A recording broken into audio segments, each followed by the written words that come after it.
Yeah, well, Dawn, this is over by this new shopping center, by the new Whole Foods. Police tell us that driver was here on Victory Manor Place when that car ended up turning here onto Victory Drive, hitting someone, and then just speeding off in this direction. Entire parade route is marked off with no parking signs. There are also barricades all throughout the area like this, letting people know you cannot park here. They say you should check the flags here at the beach to find out what the water conditions are. The car has been removed, but now you can see there's a huge gaping hole right here in the house. They haven't patched it up yet. There's pieces of wood here on the ground, even pieces of the car out here. You can see right here heading out to the beach, there's the recycling bin, but a lot of people aren't using it, and those bags and other debris and litter end up right here behind me on the beach. I'm seeing some gas stations, motels, strip malls, and right here on the corner is this nightclub El Paraiso. This was one of the largest water main pipes in all of Savannah that busted. The area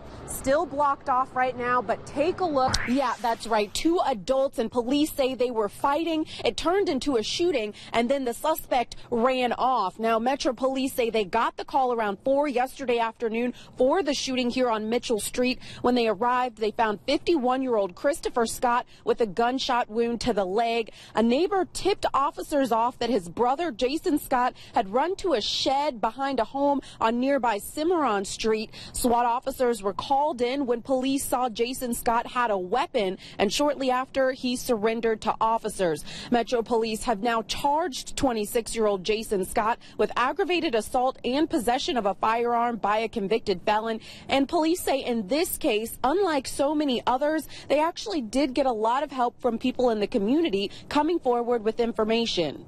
I think at this point they pretty much got it down. If somebody knows something different or has some information on that, then it's always helpful to have corroborating evidence and corroborating testimony.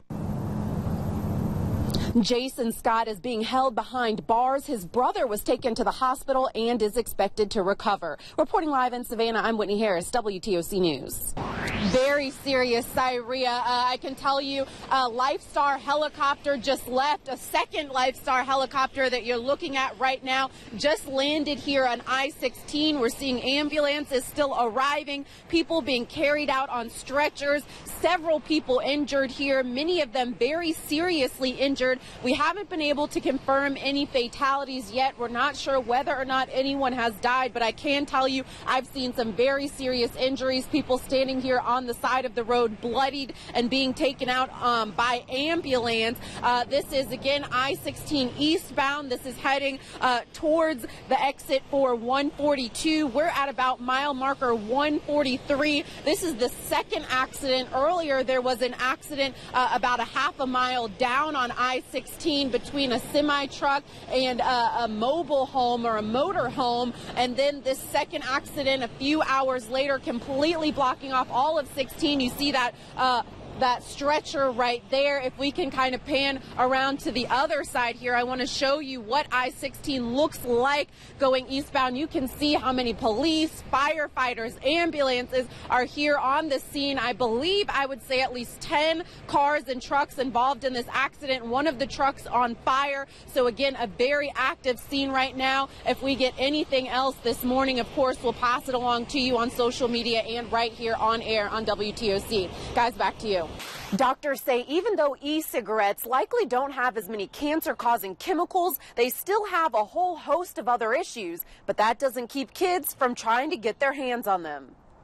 Here at Smoke City in Savannah, they have a huge selection of e-cigarettes. They all come in different flavors. We have literally hundreds and hundreds of different flavors, nicotine levels and strengths. And many people now prefer smoking them. It's a lot better than cigarettes just because it smells better, tastes better, you don't have any sticky, nasty, smelly residue. But adults aren't the only ones interested in trying a puff of these flavored vapors.